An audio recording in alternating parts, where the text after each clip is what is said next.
Feliz Navidad y de...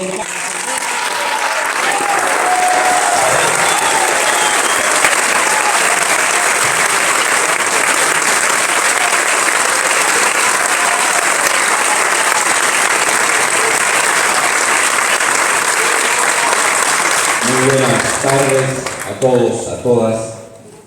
Permítanme saludar con mucho afecto a cada una de las personas que amablemente se ha hecho presente hoy en este auditorio de esta hermosa y prestigiosa Universidad Nacional de Salta.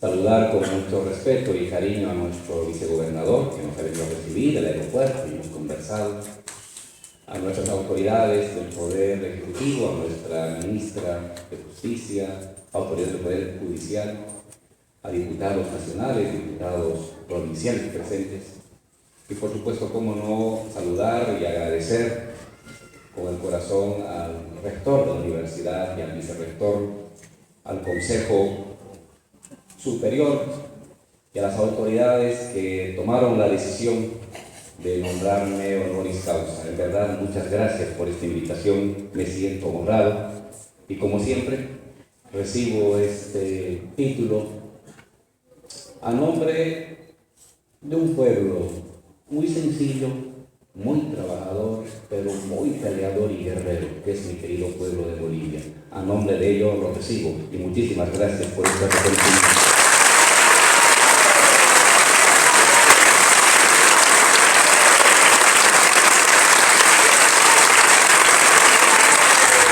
Saludar a los profesores, a los alumnos y por supuesto a mis hermanos que están con su bandera boliviana.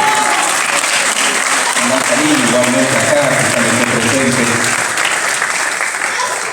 y agradecer por todo el cariño. Miren esos letreros: Mar para Bolivia, Malvinas para Argentina. ¡Qué bella! Eso resume las tareas que están cumpliendo.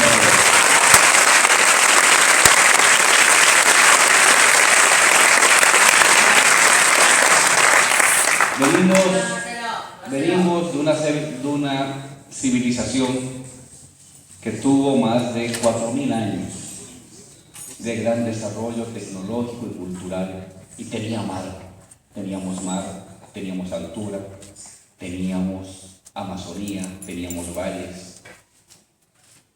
Estos 100 años de pérdida del mar son apenas un pequeño recodo de un pueblo que con seguridad va a volver a tener mar y con seguridad Argentina va a recuperar Malvinas.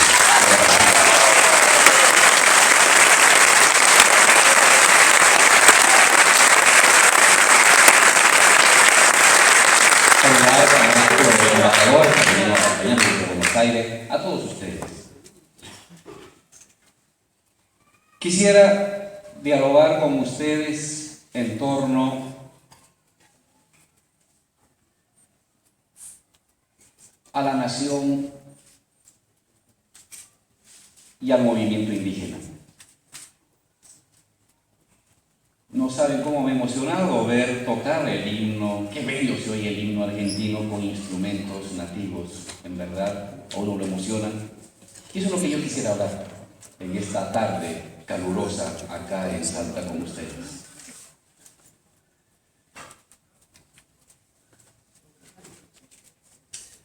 El día de hoy, en Bolivia, hoy en la mañana, muy temprano, hasta las 7 de la mañana, una alcaldesa de la ciudad de El Alto, conservadora ella, de la derecha, decía una frase que me impactó y que me evocó la vieja discusión de los colonizadores allá para 1550. Decía esta alcaldesa de un partido conservador, un partido perteneciente a las personas que habían privatizado los recursos en Bolivia, decía la alcaldesa: ciertamente la Constitución habla de usos y costumbres en torno a los derechos de los pueblos para elegir democráticamente a sus autoridades. Habla de pueblos indígenas y originarios, pero nosotros, dice ella, vivimos en la ciudad del Alto, es decir, somos ciudadanos. Me impactó esta frase. Haber oído esa frase en 1550 o en 1800 era entendible, pero seguir oyendo esa frase el año 2015 es intolerable, es indignante, pero refleja todavía el peso de la tradición racista que aún está presente en algunos sectores de mi país, sectores conservadores y elitistas, y de parte de América Latina. Se trata de una frase que no solo manifiesta un error de creer que los indígenas son gente de las áreas rurales, por lo tanto, distinto a los de la ciudad, que por definición, según esta frase, ya no serían indígenas. Indígenas del campo, ciudad ya no son indígenas, según ella, según esta percepción racializada del mundo político, ya serían ciudadanos. No solamente también es el olvido de que en esa ciudad del Alto, que queda al ladito de La Paz, donde viven aproximadamente 1 millón de personas, el 59% de las personas que viven en el Alto, en la ciudad del Alto, se han autodefinido como miembros de una nación indígena originaria, aymara, quechua, guaraní. Sino que lo peor de esa frase, emitida hoy en la mañana en un canal de televisión en Bolivia,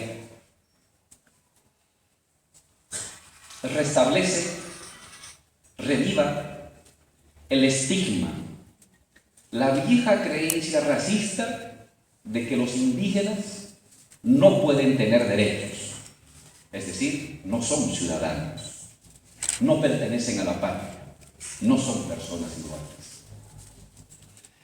En la frase de la alcaldesa se resumía entonces 3 prejuicios. Los indios solamente son del campo, no son de la ciudad. Los indígenas no existen, pese a que el censo habla de que en esa ciudad el 58% son indígenas.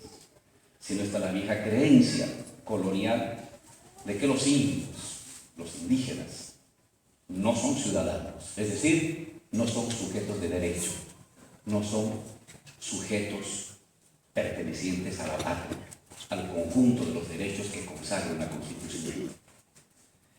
Esta creencia sobre la carencia de ciudadanía de los indígenas es similar, tiene el mismo origen que la creencia, con palabras distintas, que tenían los colonizadores españoles acerca de la carencia de humanidad de los indígenas. En 1550, en el debate de Bartolomé de las Casas y de Juan Gines de Sepúlveda, se debatía en torno a si los indios tenían alma, si los indígenas eran humanos o no eran humanos, y si por lo tanto podían tener los mismos derechos y el mismo reconocimiento que los españoles, en términos políticos, en términos económicos y en términos religiosos. Se trata ciertamente de una aborrecible mentalidad colonial y de un tipo de acción colonizadora que buscaba entonces, 1550, que busca hoy, 2015, legitimar un tipo de dominación mediante la inferiorización racista del otro, del diferente, de los indígenas, cuyo trabajo, conocimiento y voto precisamente es el que sostiene el poder de unos pocos. La colonización española introdujo pues un hecho terrible en el desarrollo de la historia de la humanidad: la racialización del poder, la pigmentocracia de la política. A más blanco, más influyente. a una estirpe que pueda exhibir blasones europeos, más poder, más influencia. A más indígena en la piel, en la vestimenta, en el habla, en el apellido, menos derecho y menos reconocimiento. Y cada segmento social intermedio de la sociedad colonizada buscará consagrar su poder mediante esta indianización del inmediatamente inferior, en una cadena jerarquizada de mandos en el que cada sector crea o inventa sus propios indios para legitimar su posición superior. Siempre habrá un indio más indio que el otro, frente al cual cada uno de nosotros buscará consagrar su poder, su dominio, su posición. Se trata ciertamente del hecho de la colonización. La colonización no solamente es la extracción de recursos que se van a otras partes del mundo, sino es la racialización de la vida social. Es la creencia profunda de que el inferior lo es por naturaleza, lo es por color de piel, lo es por apellido, lo es por vestimenta, lo es por idioma. No es un hecho real, es un hecho de dominación, pero en torno al cual las personas y el poder colonial consagrará y legitimará y reproducirá a lo largo de los siglos su estructura de mando, de poder y de exacción económica. En Bolivia y en buena parte del mundo y en buena parte del continente latinoamericano, esta racialización del poder no se modificará con la fundación de las repúblicas. En la Constitución Política del Estado en Bolivia de 1825, la primera constitución, una vez de que los cañones callaron, los muertos fueron enterrados y los héroes olvidados, las leyes y la Constitución emergerá como un intento de redefinir el nuevo orden político y social en Bolivia. Esa Constitución de 1825, como lo hace ahora la alcaldesa en una ciudad de La Paz, una alcaldesa conservadora, flamantemente elegida, diferenciará bolivianos de ciudadanos. En la Constitución de 1825 se dirá: todos son bolivianos, sin distinción, pero diferenciará quiénes son ciudadanos. A diferencia de la alcaldesa de hoy, que el ciudadano es el que vive en la ciudad y el indígena es el que vive en el campo, la Constitución dirá que el ciudadano es aquel que tiene propiedad, habla castellano y tiene un monto económico mínimo. Ese será el ciudadano, por lo tanto, con derecho a ser elegido autoridad, con derecho a elegir, con derechos políticos y con derechos sociales. El resto, es decir, los indios, es decir, el 90% de los bolivianos no serán ciudadanos, simplemente serán bolivianos.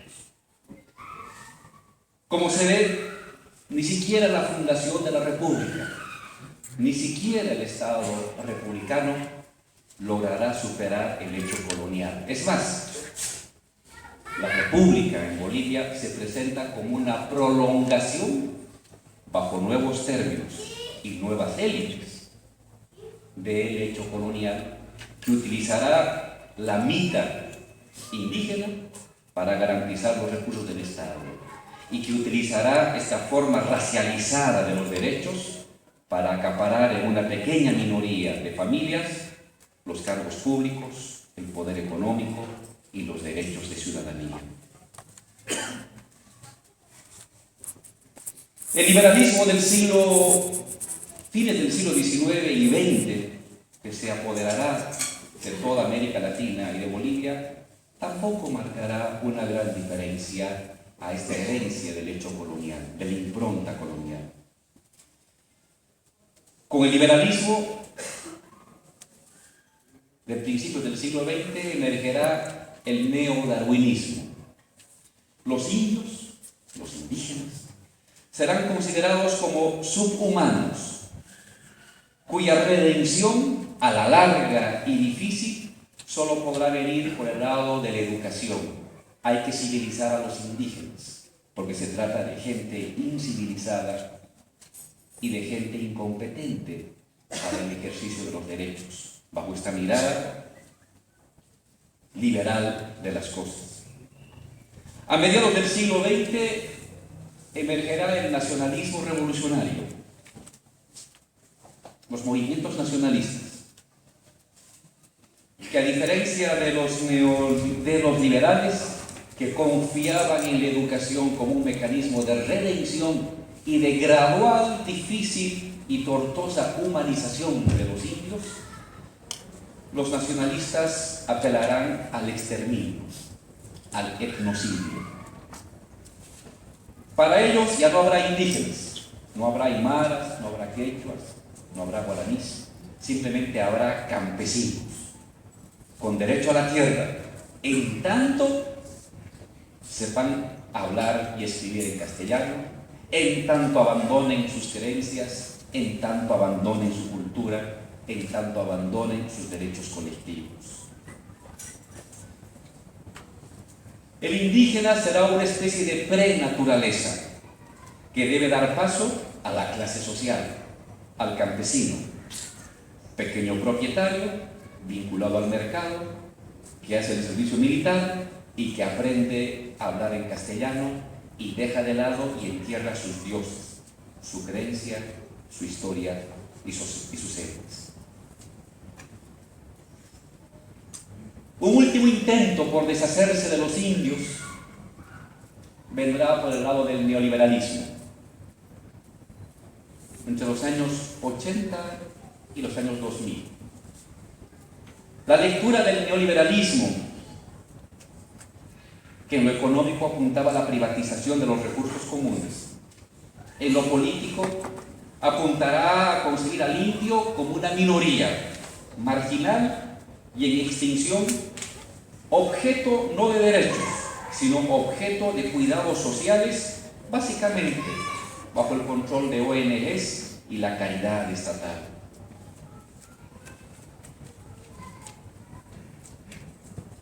Neoliberalismo, nacionalismo, liberalismo decimonónico, republicanismo, cuando uno los estudia en el fondo, son reactualizaciones del mismo precepto colonial. La racialización del poder, la racialización de la economía, la racialización de la sociedad. ¿Es posible una otra salida? ¿Es posible un otro camino? Para conseguir la presencia, la historia y la existencia del movimiento indígena en las historias de nuestras patrias y del continente. Sí, hay una otra vía.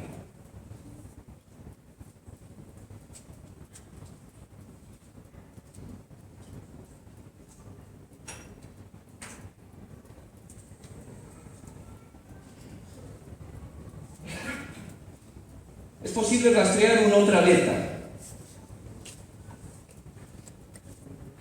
Precisamente la que emerge del mundo indígena.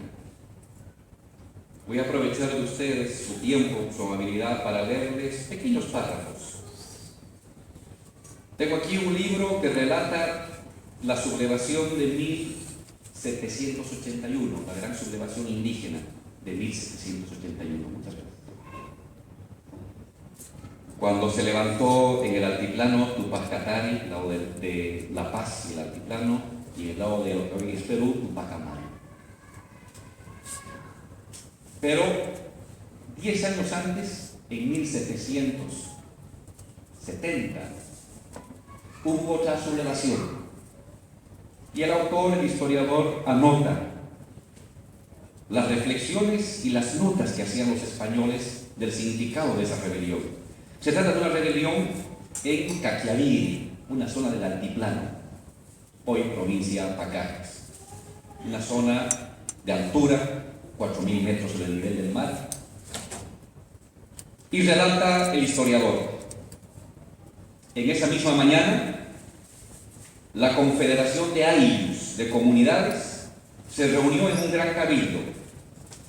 Los insurgentes determinaron emitir una orden de que todos los vecinos del pueblo, es decir, los españoles que vivían en el pueblo y los mestizos que vivían en el pueblo, tomaran juramento de residencia y obediencia y que se vistieran a usanza de los indios.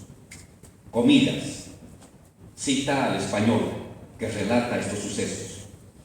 Mandaron a que todos los vecinos jurasen el domicilio y sujeción a ellos, vistiendo mantas, camisetas y monteras, y sus mujeres se pusieran axu, el traje indígena, a semejanza de los indígenas, y que así saldrían libres con vida.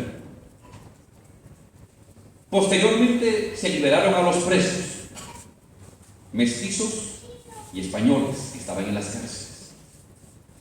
El siguiente episodio hizo aún más explícito estos términos comunitarios de las nuevas relaciones entre insurgentes y el mundo español. De entre los presos que se sacaron vestidos con ropa indígena, los insurgentes, los indígenas, agarraron a Manuel Uriarte, un español, y le pusieron por delante como su capitán. Entonces se produjo una pelea entre las dos parcialidades de indígenas sobre a cuál de ellas debería pertenecer este español preso que se lo liberaba y se había puesto traje indígena y que lo nombraban como su capitán. En medio de las disputas lo llevaron a una de las esquinas y entonces la fuerza superior de una de las parcialidades logró que sus miembros lo rescataran nuevamente y lo hagan jurar, siempre con caja de clarín, para que sea su capitán. Continuaron nombrando a Francisco, otro español, a Gregorio Hinojosa, otro español, como secretario, uno para cada parcialidad. Las ceremonias continuaron acompañados de música y la nueva comunidad de españoles, Machac Comunidad, quiere decir que una nueva comunidad, fue obligado a armarse de hondas, macanas y garrotes en preparación para la guerra que debería llevarse a cabo con los soldados de la ciudad de La Paz. Este bello relato, en un momento de una sublevación, los pueblos indígenas definen una forma de convivencia entre españoles e indígenas. No se deshacen de los españoles, pese a la opresión, pese al abuso soportado durante siglos, pese a la mita, pese al trabajo gratuito en la hacienda, pese a que la hija de cada indígena que tenía que trabajar gratis en la casa de la hacienda, el hijo tenía que trabajar gratis en la casa de la hacienda, la mejor llama, la mejor vaquita, la mejor oveja tenía que ser tributada mensualmente a la hacienda. Pese a todo eso, los indígenas no se deshacen de los españoles. Los convocan, los visten de traje indígena y les proponen la conformación de un ayllu de blancos, es decir, de una comunidad de blancos.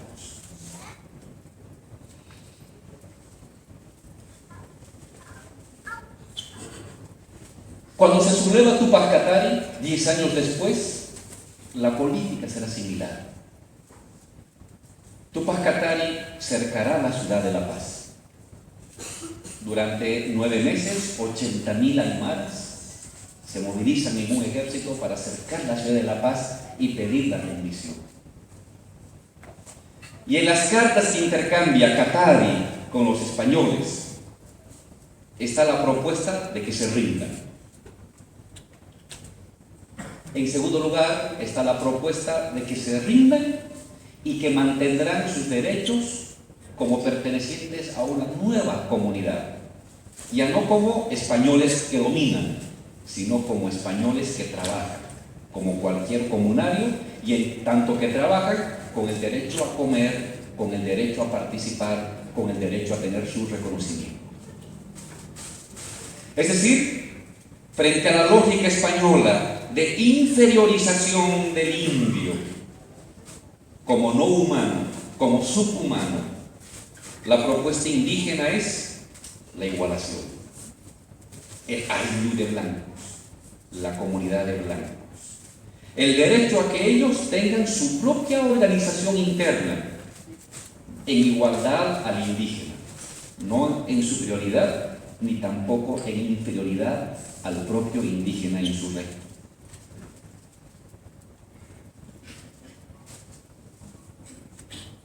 En un encuentro extraordinario, en plena lucha por la emancipación latinoamericana, el general Belgrano, argentino él, que incursionó hasta Potosí, hasta Cochabamba, en cierta medida también alumbra una otra manera de entendimiento entre indígenas y no indígenas. Les leo en breve este relato del encuentro entre Belgrano, que estaba en Potosí, comandando el ejército auxiliar, y un indio, un indígena guaraní llamado Cumbay, el comandante Cumbay. Leo el relato que está en la historia de la Villa Imperial de Potosí de 1834. Memoria del coronel Mariano Díaz sobre la visita del cacique Cumbay al general Belgrano en Potosí. Leo el relato. Poco tiempo hacía que el señor general Belgrano había llegado a Potosí, cuando recibió de Chuquisaca el aviso de que un general Cumbay, guaraní, deseaba conocerlo y se preparaba para hacerle una visita. El general Cumbay era considerado en el territorio que mandaba como un personaje regio, pues tenía a sus órdenes un número considerable de indios que le obedecían. El general Belgrano recibió esta noticia y contestó recibirle a la visita con sumo placer, mucho más cuando varios gobernadores lo habían invitado con ese objeto, sin que ninguno hubiera tenido el gusto de conocer a este personaje Cumbay. Con este motivo, Belgrano encargó a uno de sus amigos en Chuquisaca le avisara el día en que el general Cumbay arribase a la ciudad de Potosí, para que se preparara para recibirlo como correspondía. Pasado algún tiempo, es el relato de don Mariano Díaz, coronel, el general Cumbay llegó a Chuquisaca con un intérprete, 2 hijos pequeños y una escolta de 20 flecheros que habían sido uniformados en aquella ciudad, sus armas, y contaban de un carjal a la espalda bien provistos y un arco en la mano izquierda y en la derecha una flecha envenenada. Al emprender su marcha, el general Cumbay con dirección a Potosí fue avisado el general Belgrano de que debería recibirlo al descender de la cuesta del campo de San Roque a la entrada de Potosí. El ejército de Belgrano, en el más brillante estado de aseo, formaba desde las inmediaciones de la plaza de Potosí hasta las del campo de San Roque, tomando distancia de filas. El general Belgrano, vestido de gran uniforme de brigadier y acompañado del séquito que le correspondía, pasó por el medio del ejército que le hizo los honores debido a su carácter. A prevención de un sargento, conducía de la brida un magnífico caballo blanco, perfectamente enjaezado y herrado con herraduras de plata. Luego que el general Cumbay descendió la cuesta, el general Belgrano lo esperaba al pie de ella. Llegó Cumbay y el general echó pie a tierra, haciendo lo mismo Cumbay. Este lo miró atentamente y le dijo a su intérprete, le dijera que no le habían engañado, que era muy simpático y que su cara así, que si su cara así sería su corazón. El señor Belgrano agradeció infinitamente aquella galantería y se pusieron en marcha para la ciudad. El ejército de Belgrano rindió honores correspondientes sin que el general Cumbay echase una mirada sobre él.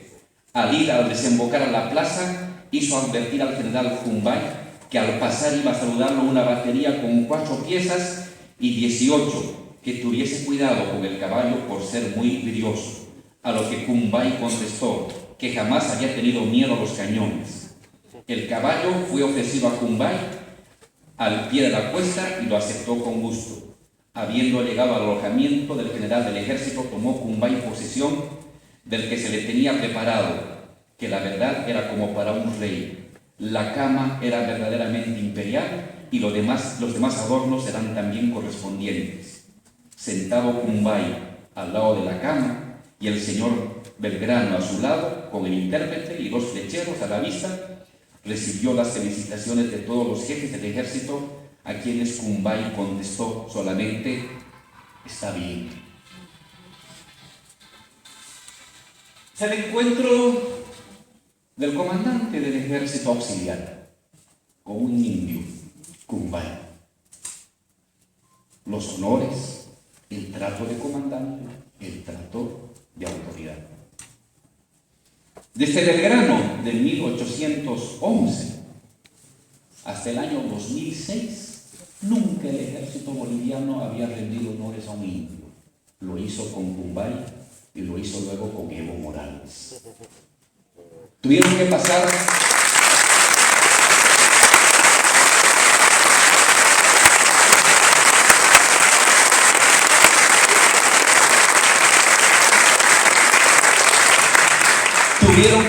casi 200 años, casi 200 años, para que este reconocimiento de que es posible una autoridad indígena se pudiera reafirmar como un hecho estatal. Más cerca, la revolución, el levantamiento de Zaratevilca, otro levantamiento indígena en Altiplano, y es en plena república. Hay una guerra federal entre el norte y el sur por el desplazamiento de la capital del estado. Los indígenas se sublevan, los indígenas se levantan. Apoyan a uno de los bandos, pero luego los indígenas se independizan y tienen su propia bandera. Ya no gritan a favor del general republicano, gritan Vilca. Y los indios ya no apoyan al general republicano, sino que apoyan a Vilca. Vilca, con su mando mayor, establece el primer gobierno indígena en una población de Peines y establece 3 decretos. Todas las tierras pasan a manos de las comunidades.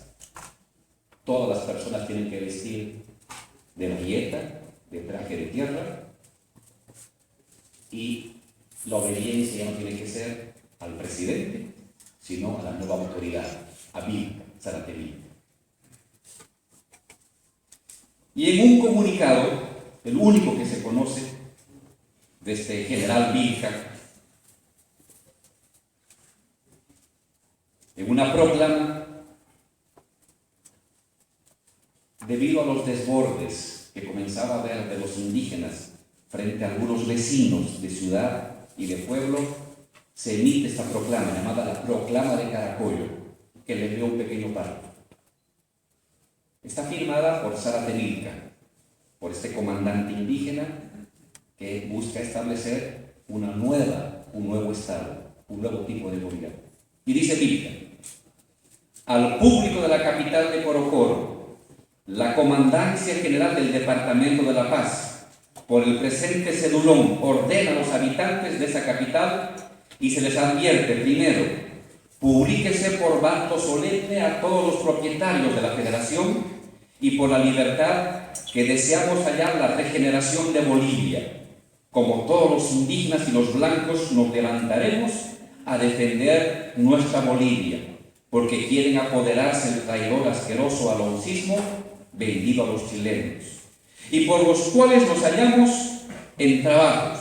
Segundo, con grande sentimiento ordeno a todos los indígenas para que guarden el respeto de los vecinos, de los mestizos. No hagan tropelías ni crímenes, porque todos los indígenas han de levantarse para el combate, no para estropear a los vecinos, los mestizos. Tal lo mismo deben respetar los blancos y los vecinos a los indígenas, porque somos de una misma sangre e hijos de Bolivia, y deben quererse como entre hermanos y como indianos. Caso de incumplimiento o desobediencia a este bando, serán multados de 100 a 200 pesos con prisión de 3 a 4 años y castigo de 300 palos.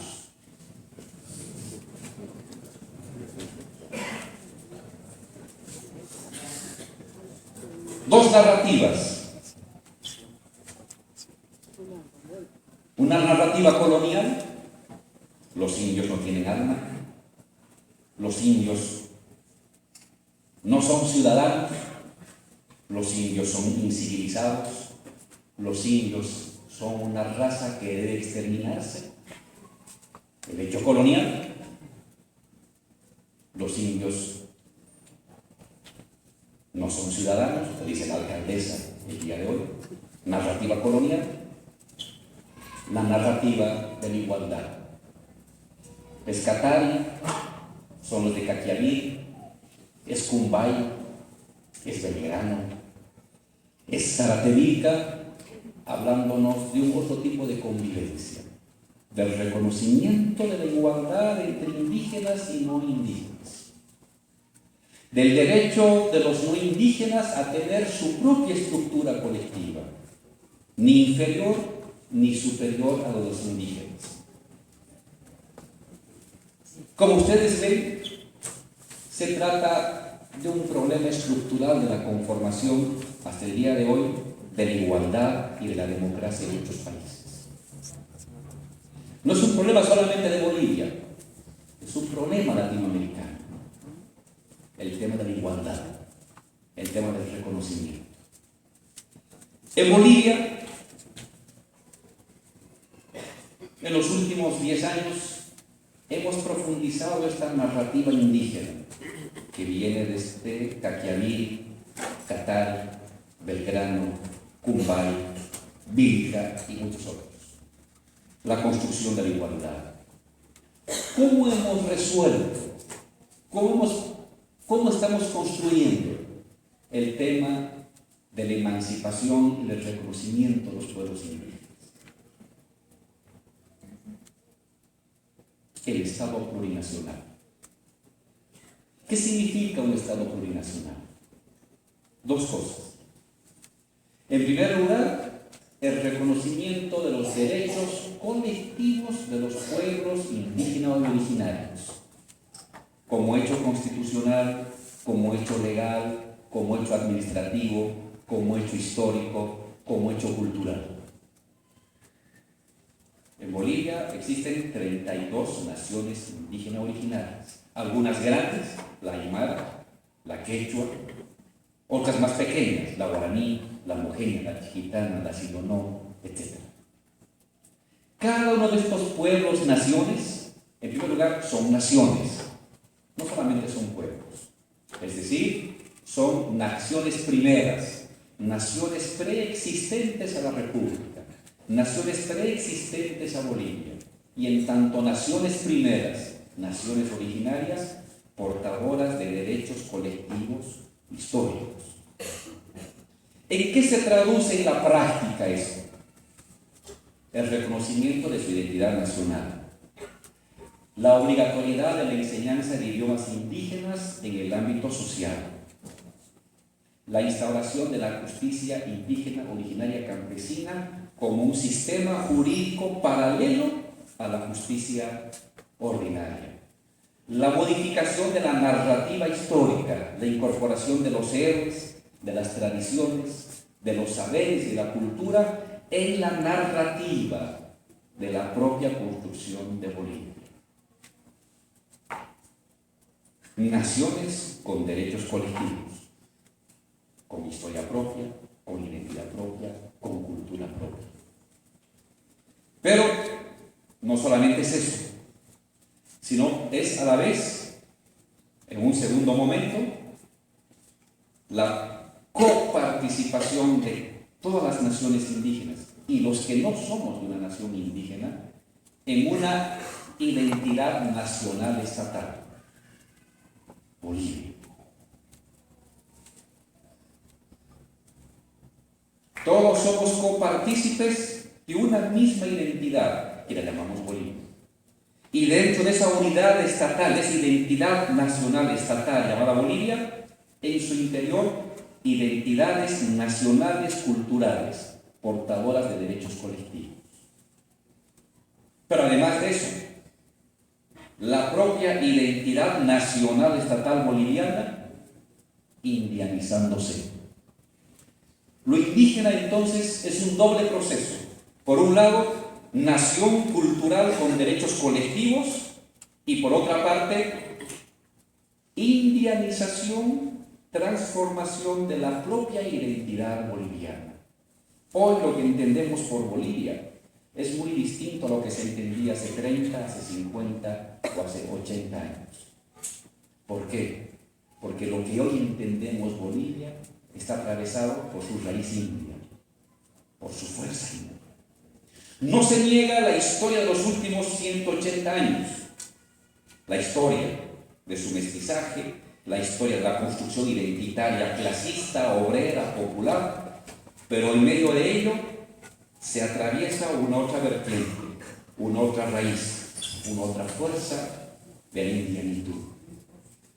Hoy Bolivia se está construyendo de esta manera, como reconocimiento de los derechos colectivos de las naciones indígenas y como proceso gradual de indianización de lo que entendemos que es Bolivia.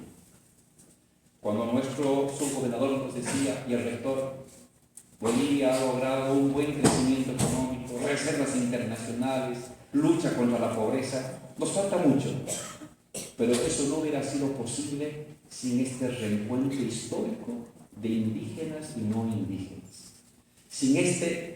Hubiera sido imposible sin este encuentro entre la vertiente histórica que viene de la fundación de la República con esta otra vertiente histórica que existe a la fundación de la República y a la colonia, la vertiente indígena. Cuando uno mira la historia de las luchas identitarias en el mundo, se trata de una solución inédita. Desde el punto de vista de los neoliberales, de los liberales, la visión multiculturalista, derechos no colectivos, sino culturales para las naciones minoritarias que se habrán de extinguir poco a poco. Si vemos desde el punto de vista del marxismo clásico, derecho a la autodeterminación y a la formación de naciones separadas. El Estado plurinacional es una propuesta inédita que no viene de la cabeza de algún intelectual, que ha sido fruto de la lucha, ha sido fruto de la construcción colectiva de los últimos 10 años.